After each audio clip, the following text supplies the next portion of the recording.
I had a splendid voice. In fact, I'd sing in opera if they'd give me my choice. I wrote to Oscar Hammerstein that I would be his star. He said, come down and sing for me, and I'll see how good you are. And I don't suppose I'll do it again for months and months and months. No, I don't suppose I'll do it again for months and months and months. I sang the wise old owl, and he left the room at once. So I don't suppose I'll do it again for months and months and months. Welcome to episode 6. I had the pleasure of talking to my next guest, Oliver Webb Carter, the day after his new wonderful podcast, The History Book Club, went live. Oliver has had an interesting career that has seen him working in several different areas before finding himself engaged in his true passion, all things history. He was an editor and interviewer with the Aspects of History website, and during his tenure he delivered many fine articles and interviews based on the subject of history. Since then, he's moved on to produce his own podcast, The History Book Club, and he is currently writing a book on one of the ultimate turnabouts in the conflict that has become known as the Troubles. Ladies and gentlemen, without further ado, I give you Oliver Webb Carter. Okay, Oliver, can you tell us who you are and what it is that you're best known for or doing to the public? Hello, Vinny, and hello, everyone. Well, I when you say best known to the public, it makes me sound like I'm sort of known in some way famous, which is not the case. But I think in the history world, I'm known as, until very recently, being editor of Aspects of History, which is a magazine, website, podcast. And so I presented the podcast, edited the magazine, which basically what the podcast, magazine, and website does is it provides a platform for authors of history and historical fiction. And so what we want to try and do is make the books that authors have written most known to the public. And in order to do that, I would produce a magazine displaying their work through articles, interviews, short stories. And then on the podcast, I would get people on and have a chat. And I was very fortunate to get some great guests on, including, well, I mean, if anyone's interested in history, which I'm assuming they are, The Rest is History, which is probably the biggest podcast, I think, in certainly in Britain. And that, so I was lucky to get on Dominic Sandbrook and Tom Holland, and then other authors as well of that level, which was just huge. I think the podcast was probably the most fun part of the job. So I would say that's how I'm best known. Okay, let's take it back a bit. So, chapter one, where did it all begin with you, Oliver? How did you get into history? Was this something was this something that you were always interested in, or did you take a different path and this kind of was in there in the background and you kind of went, oh, I would prefer to be doing this, or was it just always on the cards for you? Well, Vinny, I'd say both, actually. So if that doesn't sound too strange, is that, I've always loved history. I think particularly the ancient history, Greek myths were probably my earliest historical memory. And my father loved history. And so we would talk about history all the time. And so those were the subjects I'd study at school. And then I studied ancient history at university. And then I became an archaeologist, working for the Museum of London for a year. But I don't know if there are any young listeners who are thinking of a career in archaeology, and I would encourage them to do it. But before they do, they should know that the money is not good. And so I found it very difficult I think this was in 1999. I was working as an archaeologist on not very much money. And then I was made redundant, which was very reliant on the construction industry, interestingly, particularly in the city of London. And it was also slightly depressing experience because you're working on sites which ultimately turn into office blocks or worse, car parks. So all this sort of beautiful history is basically bagged up and removed. And so I then retrained and went into technology and then worked in the city of London for same place but in a different world, in investment banks for about 18 years. and I moved through jobs that got steadily more and more boring until I couldn't take it any longer and left in 2020 after COVID. Well, sort of right in the middle of COVID, actually, July 2020. In the meantime, I'd spoken to a very old friend of mine who had this idea for aspects of history, and he wanted someone to come on board who had a kind of historical, and I'd all kept, sort of voracious reading really throughout the whole of those 18 years. It wasn't like I sort of put history away. And we set up aspects of history in the end of 2020. First issue came out in December 2020. The podcast came in September 2021. And it was something, I was finally doing something that I absolutely loved, and had been doing that until November last year, which is when I sort of stepped back from aspects of history, and now have launched my own Substack and my own podcast, which is all just me now. So yeah, that's kind of gives you an idea of where I am now. And then of course there's this book project that I'm working on. You said something very interesting there, and it came up in our previous episode there. You said you originally studied history and you worked as an archaeologist in archaeology. And the work dried up. And it, is there many people from that field of work, the history, say the archaeology sector? Is there many like they start out and then, like yourself, they move into a completely different thing? Because IT and archaeology, I wouldn't put the two of them together. Is that quite a common thing amongst? I mean, it was a long time ago, so I wouldn't be able to. I don't know about now. What I would say is that I was working on sites where there were huge numbers of us, which was actually quite surprising, in a way heartening, but most obviously was the site of Spitalfields in the City of London, which is is a sort of development now. Now it's lots of shops and restaurants, and it's a nice place to hang out. It's and it looks great. When I first started working on that site, there were thousands upon thousands of skeletons. It was originally a medieval monastery and also burial hospital, hence the name. And it was where a lot of plague victims, it stretched back to the Roman period all the way up till around 1300. And as I say, a huge number of skeletons needed to be excavated. And in order to do that, you had to have manual people on the ground doing it.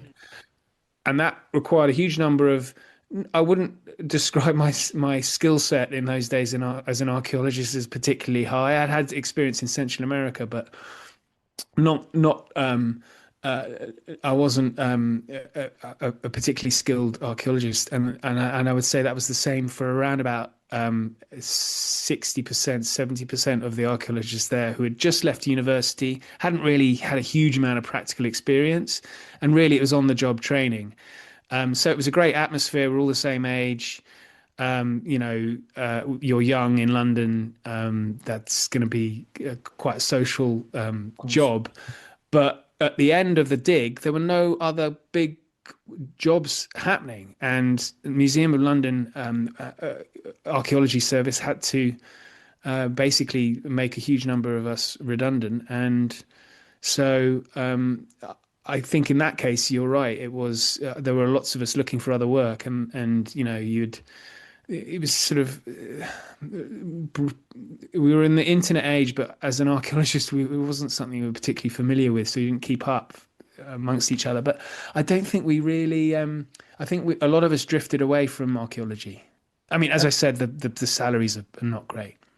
And how, like IT, like how did you find your way into the IT sector, like in finance? It seems like a black and white, from jumping from a black and white negative into a color photograph.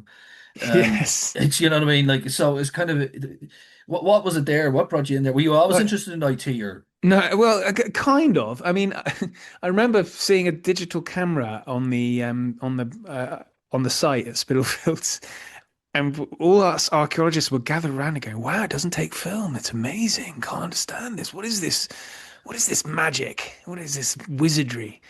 Um, so I wasn't familiar with technology. I had an email address, I think. Um, so, but I think I had an interest in it. I quite liked the idea. I think I was interested in. I mean, I was familiar with computer games, of course, um, and so I suppose I thought that this was a way that it was, in a way, it was a kind of future proofing. I was kind of conscious that I had a lot of parental pressure as well, I should mention.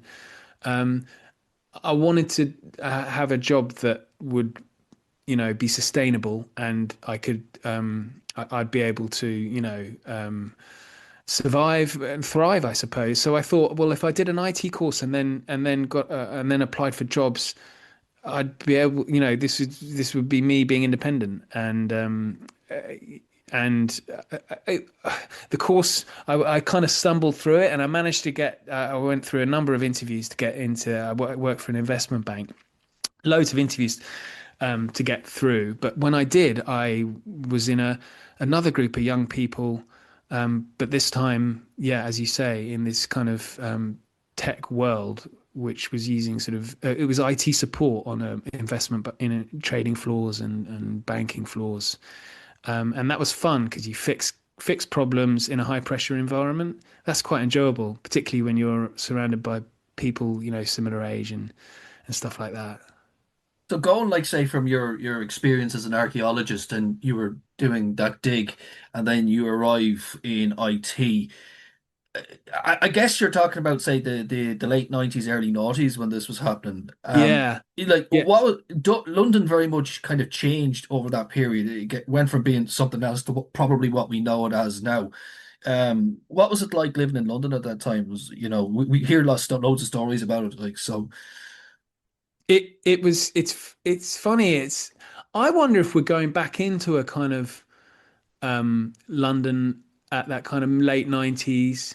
Like, I think the difference maybe is in the late 90s, you just had that kind of cultural boom of what was it described by the Tony Blair, or it was Cool Britannia and all. So we were Cool coming off the Britannia, back of yeah, that, yeah. and the music, importantly. I mean, I was Mm. at university 95 to 98, so that's at the sort of zenith of Britpop, and then its decline. So um, I guess you'd had a group of people, my generation were all had that experience. So we came into London, and London had not quite. It wasn't as shiny as I guess it was. 2012 London Olympics is probably what a Mm. lot of Londoners would say is the kind of peak. Um, so it wasn't as shiny as that. It was a bit. It was a bit. It was a bit shitty. But that was what was quite good about it. You could find pubs that did not all serve the same kind of. Now they all have food. In those days, it wasn't the case. So London, yeah, it's funny. I haven't really thought about this for so long, but it was just. I think it was just more rough and ready, and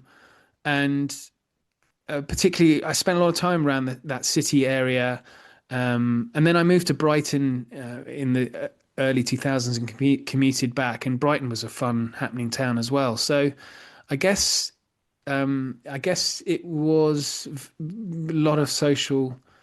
I feel like I'm kind of rambling now, but No, no. it was. I think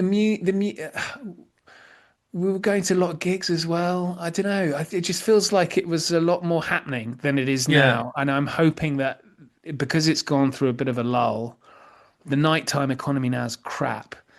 I mean, I know this because I've been out.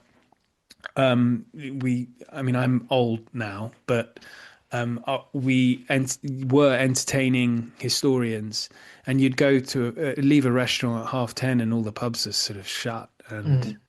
it's a slightly different kind of atmosphere. I'm hoping that then will drive another kind of the economy, where there's a reaction to people who obviously are struggling to keep businesses open late. It maybe that sounds will cause something else to it happen. it sounds like the London that you first encountered is the London that I want to visit when I go over to London, but it's no longer there. It's evolved into something completely different, you know? Yeah, yeah. I mean, I found sound like I'm really down on London. I mean, I do love living here, but I feel like I mean, you see lots of evidence of this. You know, business any sort of businesses that can seem to afford to remain open are chains.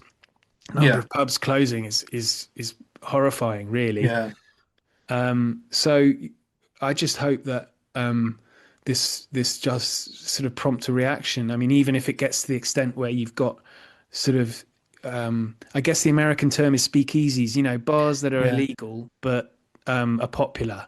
yeah, I think, you know, if you tax businesses to a complete nth degree, then there has to be a reaction somehow, and maybe that will make it attractive for people to visit because that can be quite fun, a kind of underground economy yeah. in a good way.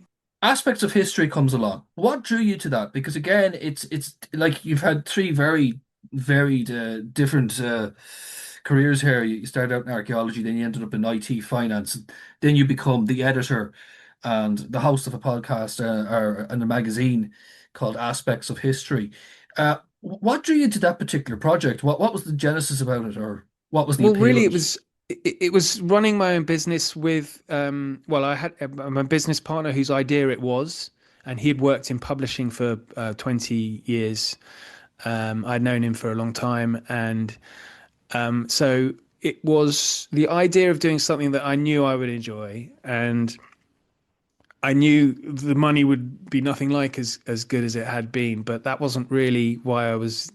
Um, that wasn't what was motivating me. It was more to do something I loved, and so it really was the opportunity to be almost my own boss was a main factor as well. Because so not only working in the history world of history, and you know, I still get a thrill, always have, from books. So my wife is increasingly unhappy with the number of books that come through the door, but even now I like getting a book coming through that I don't expect from a publisher. So it's very exciting for me. Not for her, but so you know, it really is because it's involved working with books, working with areas of history, you know, new areas that I'm not familiar with, or exploring areas that I'm interested in but don't know a huge amount. If So my wife is Iranian, or born in Brighton, but her parents were both Iranian. And I'm very interested in through the ancient history from the Persian Empire, but now very interested in Iranian history. So that's like an opportunity to really explore. Is that your favorite like subject in history, or is that something that you've grown into, or like say when you were younger, was there a particular period and you just evolved as most people do into different interests as years go by? Yeah, yeah, certainly evolved. I mean, I've always loved ancient history, and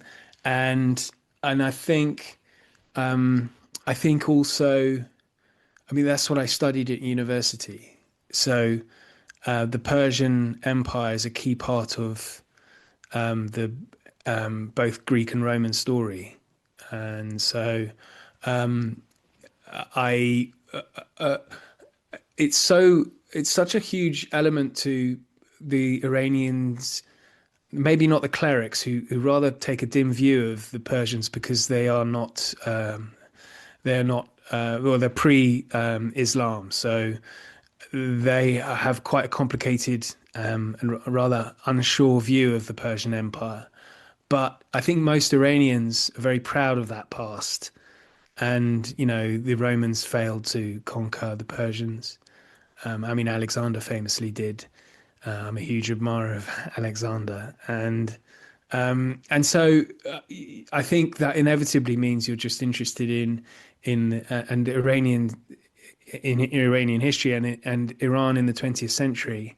And now, as we're seeing in the last 20 years and up to, you know, what's happening at the moment as we speak is to me endlessly fascinating. So I guess it probably speaks to a sort of curiosity about parts of the world that maybe aren't familiar to us here. That if you have a kind of personal interest, you immediately latch onto. I think at least that's the case for me.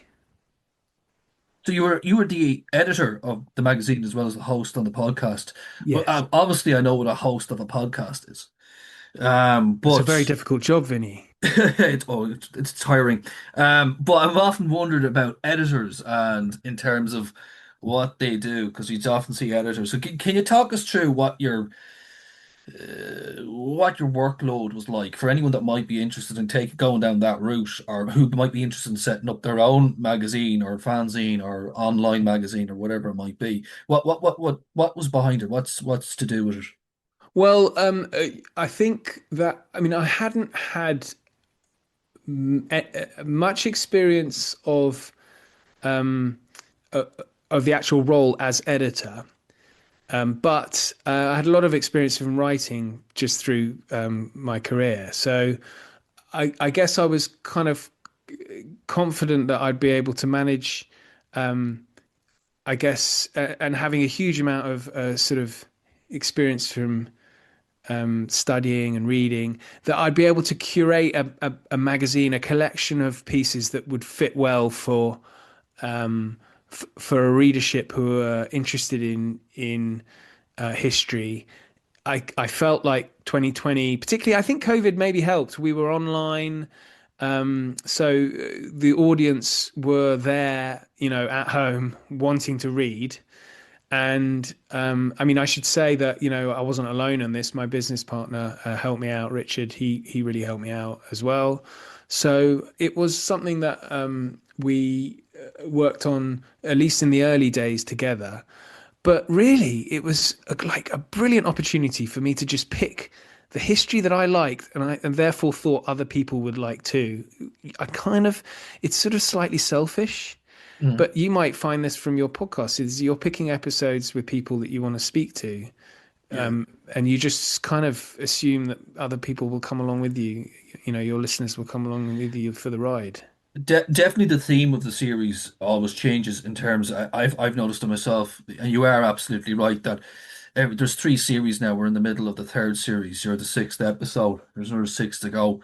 But each series is directed by a theme, and that theme is what I'm generally interested in at that particular time. So the first one, because I was working on the arts, I was pretty much it was arts orientated. By the time we came out of COVID, um, I changed career. I was into teaching, and I was more interested in educational opportunities. And again, now when we come to the third series, I've noticed that it's very historical based, this one. So if there's a fourth series, I don't know what that's going to be about. It depends on what would be 2 years down the line, kind of thing. Is that how it worked for you guys, or I think I would look at what books were coming out. Basically, go to Amazon Mhm. and look at, you can sort of toggle around with the filters on the books, and it's the most effective way of looking at what books are coming out in the next few months. And once I'd done that, and would get out a spreadsheet and list out the title and author, and then it was a case of tracking the author down directly, which worked better than going through the publisher, which is basically another middleman that will take forever to get back to you to, whereas if you went direct to the author, it was a lot more effective. And so I, I, I think the first issue, it was there was so many books coming out that it was really exciting to pick. I tried to do a blend of like a catch-all, to blend a blend of the from the ancient world all the way up to really the relatively recent past. And so that meant you have to very much pick areas of history that are popular inevitably. So World War II, of course, and the Tudors Jesus. inevitably. Um, but that leaves a lot of space in between, if you've got quite a long magazine. The first issue was far too long. I think we had something like 25 pieces in total. That I think it was two short stories, so about five interviews, and then the rest were articles. It was about 60,000 words, 65,000 words, which is nearly a novel. Yeah. It's a So lot of work. well, yeah, and the more, yeah, the more there were, the more that was more work for me to try and contact authors, and get. We also included in the kind of selling point to the magazine was the fact that we'd review every book that was coming out. So with that many contributions, you have to get the equivalent number of reviewers, and that's a bloody nightmare to do. So after a few issues, I kind of toned it back a bit and got a kind of leaner, more I think a much better magazine out of it. I think sort of it was way too much to start with, but that's inevitable. If anyone ever wants to start up their own kind of publication, I think it's a bit of trial and error, and you see what works and what doesn't. I think what I'm coming across here, and you've said it, just what you're saying about the archaeology, and then saying with this, you're a man with a great zest for on-the-job experience. I mean, you went into two things there, virtually not knowing too much about them, but managed to get around them. Am I right or wrong in saying that? Yeah, that might betray a kind of half-assed approach I don't to life, know. which I kind of had a vague plan, but yeah, no, you've probably zeroed in on a weakness of mine there. Yeah, Well, I wouldn't say it's a weakness. I would say that's very much a strength. It's something that we don't kind of maybe give as much credit in today's society as what we would have done 20, 30, 40 years ago. I'm like I said, I'm a teacher, and I deal a lot with German students, and the German teachers will always tell me, in Germany it's all about the qualification and it's not about the experience. So you can have as many qualifications and you'll get the job. Whereas in Ireland and the United Kingdom, it's about experience and less about the qualification. So the more on the job experience you get, the better your yeah, opportunities will become. That's why I would say that. yeah. I think that's right. Yeah, definitely. I mean, um, and that's why I found actually we'd offered internships to aspects of history, and really that practical experience is inevitably more helpful. And by that I meant really people who were interested in reading. Yeah. That sounds like something really simple, and you might see this as a teacher. I think particularly now, young people, you see this in surveys and reports that it seems there's a decline in the number of people reading books. Mm. I'm not sure if that's the case in the Republic, but here it's a marked decline in the number of young people reading books. Oh, And I've had the argument. I would be in agreement that reading has dropped a lot. Say compared to say the late 90s and the noughties, when every kid had a Harry Potter book or whatever the latest young adult fiction book was. Everyone would have a copy, or they would have read at least one book in the series or something like that. To where we're at now, the argument that gets tossed back at me are sure, aren't they on their phones? Aren't they reading content? I'm like, it's not quite the it's not the same. same. Sorry, No, but sue me I'm if in you don't strong like it. agreement with you in that is not the same. It's important to kind of have the content as well. And in terms of your interns, that's I find that really interesting because I deal with interns as well. I get students ready for internships. What sort of backgrounds were they coming from educationally? Like what sort of courses were they coming from? Well, we would for internships would require a degree in either um, in an art subject. Hmm. I mean, everyone's talking about STEM now. I'm a firm believer in the opposite in history and English literature degrees. I think we ignore those at our peril, and Hmm. classics degrees, which really are dying a death, which upsets me. But I would, so we would require that, and um, I did see, particularly here, a lot of people who did apply had very very strong degree results. If they weren't in the middle of their degrees as undergraduates, so graduates had very strong results. But often when speaking to them, you'd discover that I hadn't really read that much, um, and but and then often there was sort of a uniform interest in sort of the same kind of trend in history study, which was, I guess, open my eyes because I obviously last having gone to university in the 90s, I'm not someone who can judge whether that's right or wrong. Who am I to question that? It's just something that I had not expected. I guess that speaks to sort of slight politicization of when I was at university. It was a quite an apolitical time. Mm. 95 to 98, you've got the Berlin Wall had fallen, half a decade before, end of history and all that. The troubles were coming to an end. There was, I'm trying to think what, there was a sort of consensus politically. We were members of the European Union, Hmm. and so it was a kind of end of history period. I think we were quite fortunate in that regard. We weren't particularly political. You were led to get on with it without Yeah, being diverted into different alleyways that are potentially cul-de-sacs. Is it that? yeah. I think so. And I think now, I mean, empire was not really brought up too Hmm. much. If anything, there was an interest in the 19th century for the 19th century's sake, as opposed to, as opposed to a reason to go in because there was a sort of, I don't know, a subject that needed unpicking because of some contemporary political problem. But then, what they always the well-known phrase about history saying a lot more about the present than the past. Perhaps that speaks to what I'm saying in that, we didn't read a huge amount of contemporary history. I'm just talking more about the undergraduate study.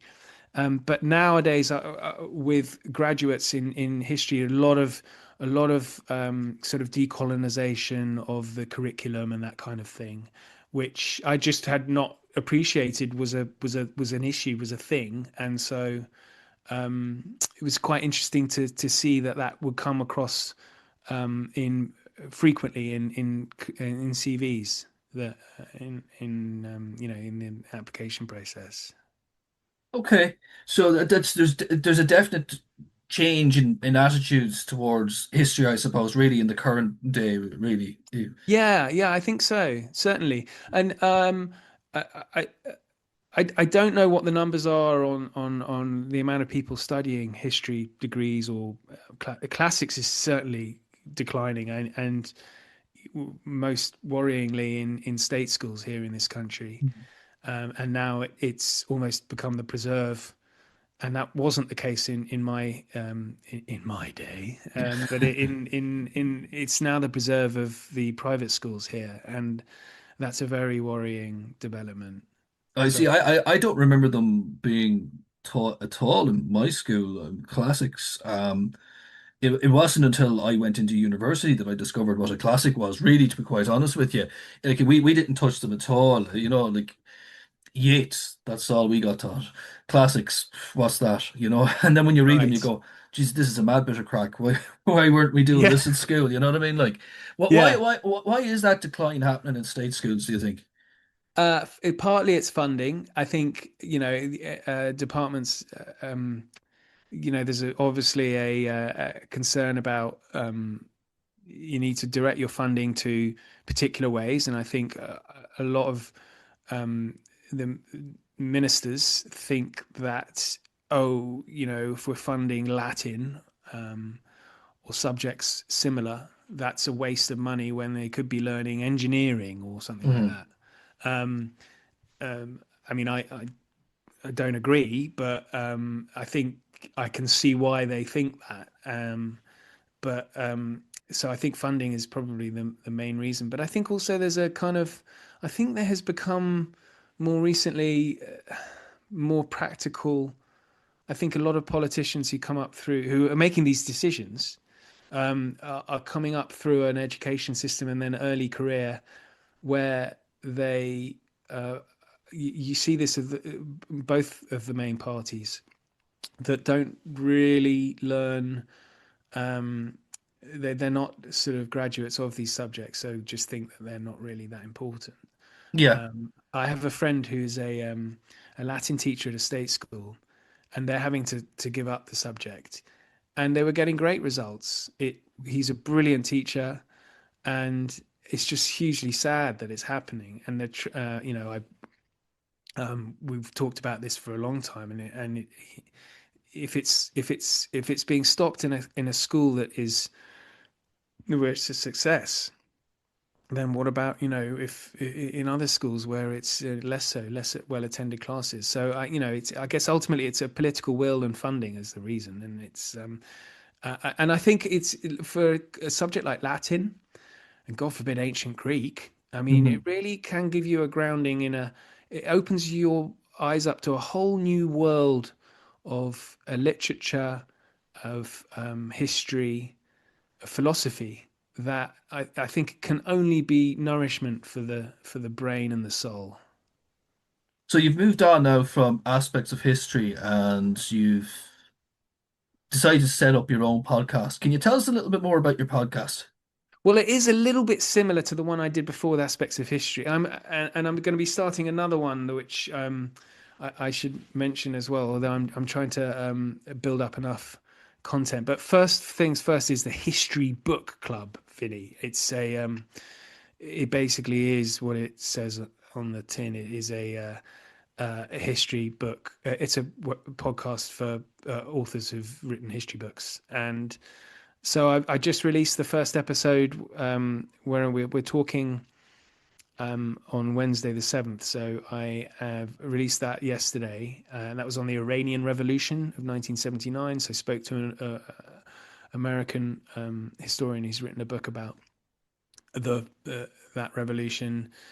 It's sort of timely with what's going on, but I'll be speaking to authors who've got books out that I'm interested in, really, Yeah. and so next one is going to be with a Jason Burke, who's the author, who's the Guardian security correspondent, and has written a very good book called The Revolutionists, which is all about 1970s terrorism in the Middle East and in Europe. So really, it's concentrating on the Palestinian factions in those in that period, and also the Red Army faction, Baader Meinhof, because both those kind of groups cooperated frequently. And so that is it's a brilliant book, fascinating story, um, and that's quite timely as well, of course, with what's going on in Iran, because the conclusion of the book ends up with this sort of the rise of Islamist terrorism in the early 80s.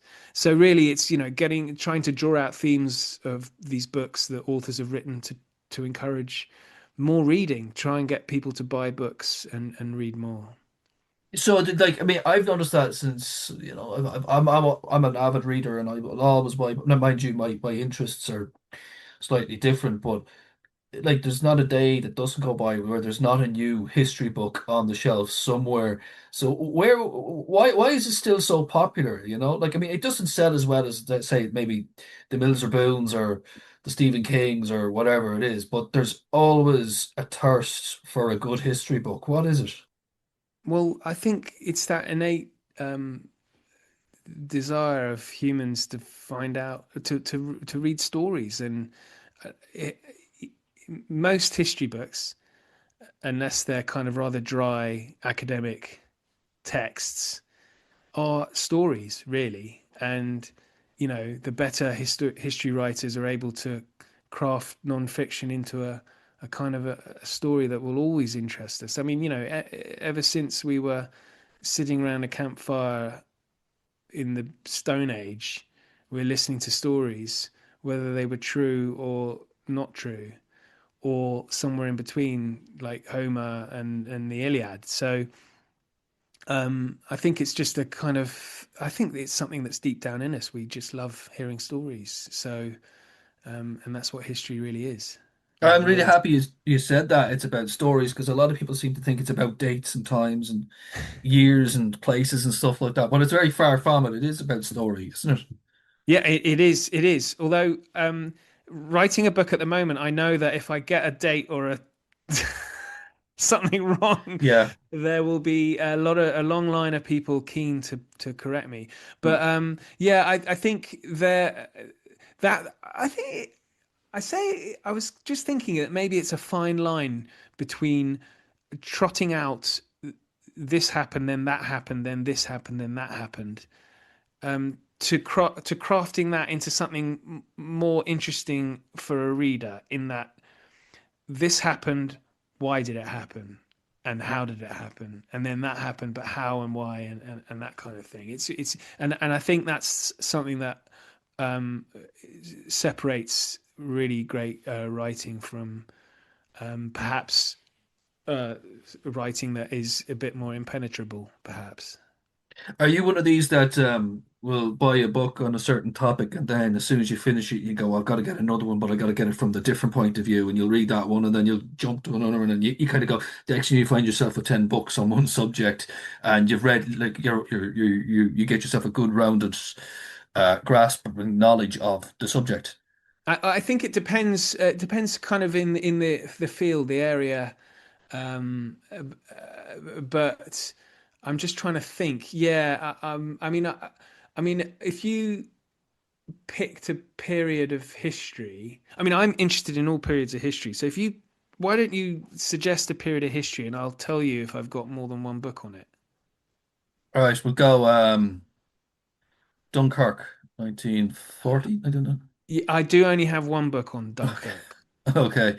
I've Uh, actually got a novel on Dunkirk, which is I found really a lot more. It was written by since you mention it, it's written by someone who went through it, who was at okay. Dunkirk, and he arrived in France in the phony war before Dunkirk. It's a brilliant novel. It's called Sword of Bone, and it's a fantastic. It's not very long. It's about 200 pages, and it's very funny. This guy arrives in, he's an officer, he arrives in France, he meets up with this sort of liaison officer in the French army, and they spend most of their time eating oysters and drinking a lot of wine. And then the Germans slice through the Low Countries, and then it's not that funny anymore. And then it's really quite horrible. So it's an absolutely fantastic book. But yes, so I've got two, but one's a novel. So I don't know. I can't. I'm interested in the Dunkirk story, but I guess that betrays the fact that I'm not Mhm. as into it as I am in other areas. Yeah, I know what you're saying. It's just like one. I know what you're saying. So you said you have another podcast coming out. Well, I'm developing a new one on, which is related to the book I'm working on, um, which is on the Troubles, which Okay. yeah, I'm conscious that my accent may betray the fact that I'm shouldn't be venturing into this world, but I do have a sort of personal connection to it, and I'm very interested in it, and so I think there's a bit of a gap, um, particularly for people in here in this country in Britain.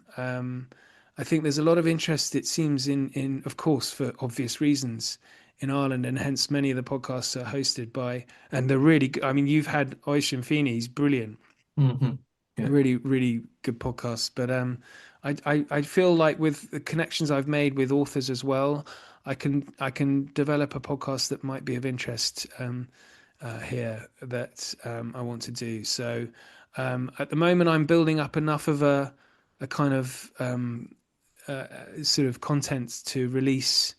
And I think I'll probably do it in seasons, similar to the way you do. Whereas what I'm doing at the moment with the History Book Club is it'll be weekly, forever. You sit there because of your accent. You feel as if some people might feel as if you have no right to venture into it, which is, I know what you're saying, but what gives you that impression that someone you could, because let's talk about it's the Well, I don't Troubles agree. place, I'm not but saying I agree with hmm, that opinion, but I think if anyone ventures into social media, which is a horrible place, but if one does, hmm, you do see people who I think if they were speaking to me face to face, they would be more reasonable. Yeah. But and even an anonymous person voice, uh, wafting into the ears of your listeners. There might be some who think why is this person getting involved in it? But I just think first impressions sometimes are quite important for people. Hmm. Um, I it's a natural reaction for most of us. I mean, I try and delve into it a little bit more myself. Yeah, I did Ras because Jez Butterworth wrote a play, The Ferryman, which is based on it's not based on an actual story of the disappeared, but it's loosely centers around the disappearing of a person. And he said something very similar in one of the interviews. I think it was with the Royal Court podcast. He said something very similar. Right. That's why I got I very might check that intrigued. out then. I should check that out. Yeah, it's just it's because we would have that. I suppose we would have that our back up against the wall, that kind of thing. You'd see a movie that was made and it'd be directed by an American director, or it might have an American actor. And you go, well, what are they doing that for? Like, that kind of attitude we might have. Do you know what I mean? Whereas Yeah, if it's an English person, it's like when we do the same, we probably if it was an Englishman was playing Bobby Sands, we probably would turn around. Well, why is he doing that? Do you know what I mean? yeah, Like yeah. so almost as if it's exclusive property of. So you But it's got funny. I was when I was brought up, and I'd spoken about this with my sister years and years ago. We were always told we were Irish when we were brought up. really, Despite the yeah, accent. yeah. And what's the connection then with Ireland? Well, my mother's from County Antrim, near Ballymena, and my father. I mean, my father's just got his Irish citizenship through because his grandparents were born um, in Mayo, and um, although the records were destroyed, um, which may be in an event familiar to many, I should imagine.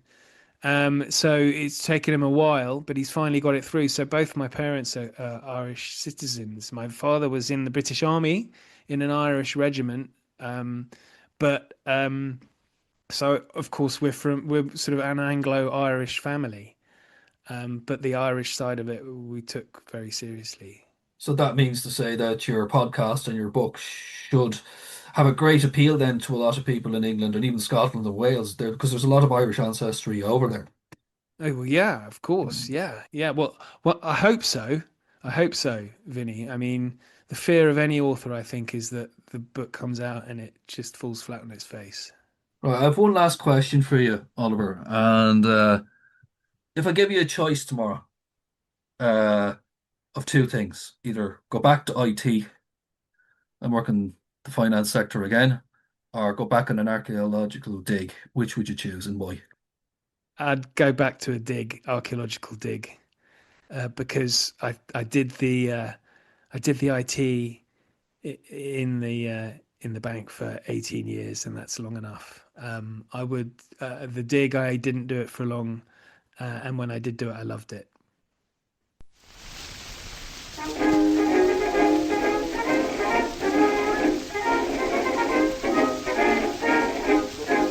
So that's my interview with Oliver Webb Carter. Please see all links relating to Oliver and his work down below and check them out. You will not be disappointed. We'll be back again in a fortnight with our next guest. Until then, please like and share where and when you can. Until the next time.